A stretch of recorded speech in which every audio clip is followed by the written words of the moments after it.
प्रिय दर्शकों, आप सभी का स्वागत है हमारे इस YouTube चैनल पर।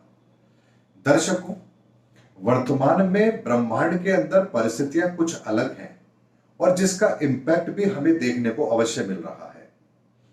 भारत अभी तक उससे सुरक्षित है, ये बात भी हमें दिख रही है, क्योंकि भारत के अंदर धर्म को लेकर के धर्म का अनुसरण करने वाले लोग बहुत हैं। हम परमात्मा पर विश्वास भी करते हैं, धर्म कर्म में हमारी रुचि भी होती है, इसीलिए हम प्रकृति के प्रकोप से अपने आप को सुरक्षित रखने में भी कामयाब अवश्य होते हैं।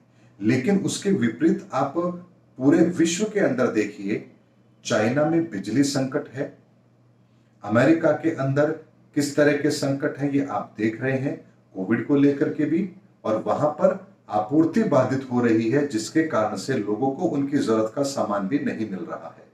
यही हाल यूरोप के अंदर भी है, खासतौर पर यूके के अंदर, वहां भी आपको इस तरह की परिस्थितियों का निर्माण होते हुए दिख रहा है। ऐसे में बहुत से लोग ये कहने लगे हैं कि आने वाले समय के अंदर कोई बहुत बड़ी आर्थिक परेशानी भी भारत को महसूस अवश्य हो सकती है, यानी आर्थिक मंदी का दौर आरंभ हो सकता है। लेकिन दर्शकों, मैं आपको बहुत स्पष्ट शब्दों में बता रहा हूं, 15 नवंबर 2021 के बाद भारत की इकोनॉमी के अंदर आप एक बहुत बड़ा सुधार देखेंगे, जो पूरे विश्व से अलग हटकर होगा। यानी विश्व में आपको मंदी दिख सकती है, लेकिन भारत के अंदर आपको मंदी का दौर देखने को नहीं मिलेगा। जिन लोगों का भी आकलन है कि भारत के अंदर मंदी का दौर आरंभ होने वाला है, उनका यह आकलन गलत साबित अवश्य होगा, क्योंकि ब्रह्मांड में जो परिस्थिति बन रही है और भारत के राष्ट्र अध्यक्ष यानी प्रधानमंत्री नरेंद्र मोदी जी की जो कुंडली है, ग्रहों की जो परिस्थिति है, भारत की जो कुंडली है, भारत की जनता का जो स्वभाव है, उनकी प्रवृत्ति और प्रकृति है, इन सब का आकलन भी किया जाना आवश्यक है। यदि हम किसी बहुत बड़े फोरकास्ट को कर रहे हैं तो केवल ग्रहों की परिस्थिति के आधार पर यह निर्णय नहीं हो सकता है कि यह घटना ऐसी ही घटेगी। वस्तु काल परिस्थिति का अध्ययन भी अत्यंत आवश्यक होता है। इसको यदि मैं आपको समझाना चाहूं तो एक छोटे से उदाहरण से समझिए।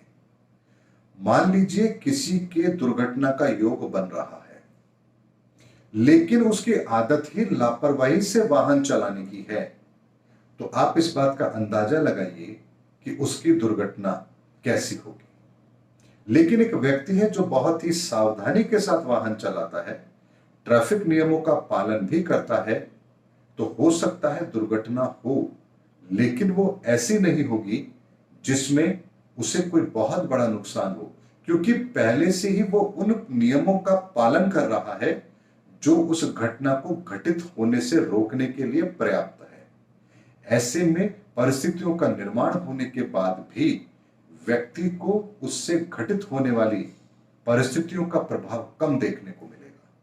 ये ठीक उसी तरह की स्थिति होती है जैसे एक आदमी कमाता तो बहुत है, लेकिन बचत नहीं करता, तो जब बुरा समय आएगा तो उसे परेशानियां अवश्य आएंगी। लेकिन एक व्यक्ति है जो कमाता भी है, लेकिन अपना आर्थिक प्रबंधन भी अच्छा कर रहा है, तो उसे बुरे वक्त में इतनी अधिक परेशानी नहीं आएगी, क्योंकि उसने अपना आर्थिक प्रबंधन पहले से कर रखा है। ठीक इसी तरह से भारत में भी पिछले बहुत समय से आर्थिक गतिविधियों को लेकर के बहुत बड़े लेवल पर काम हो रहे हैं, और ऐसे में उनका असर भी अब हमें दिखने भी लगा है।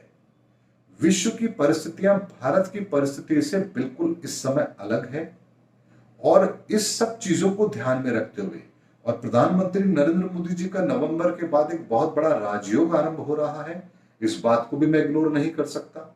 ऐसे में ये सारी की सारी परिस्थितियां इस बात का संकेत मुझे अवश्य दे रही हैं कि भारत अभी इस आर्थिक परेशानी से अपने आप को बाहर रखने में कामयाब अवश्य होगा।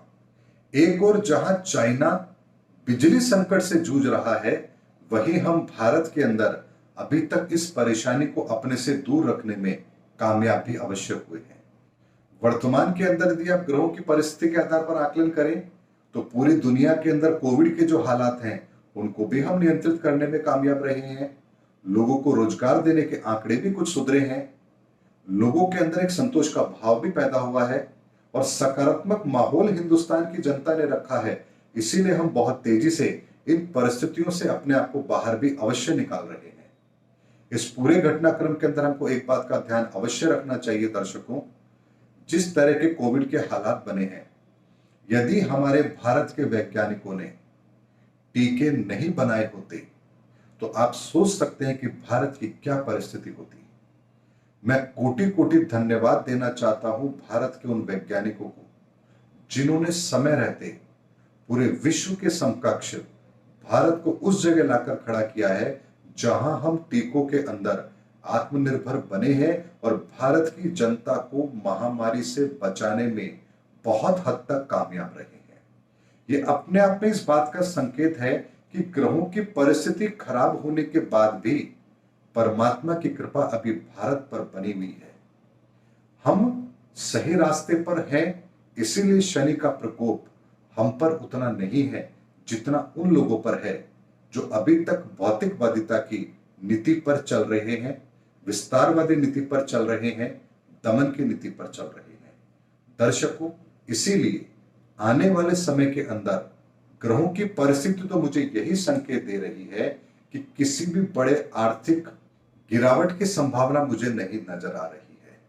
यानी इकोनॉमिकल कंडीशन भारत की आने वाले समय में भी अच्छी ही रहेगी।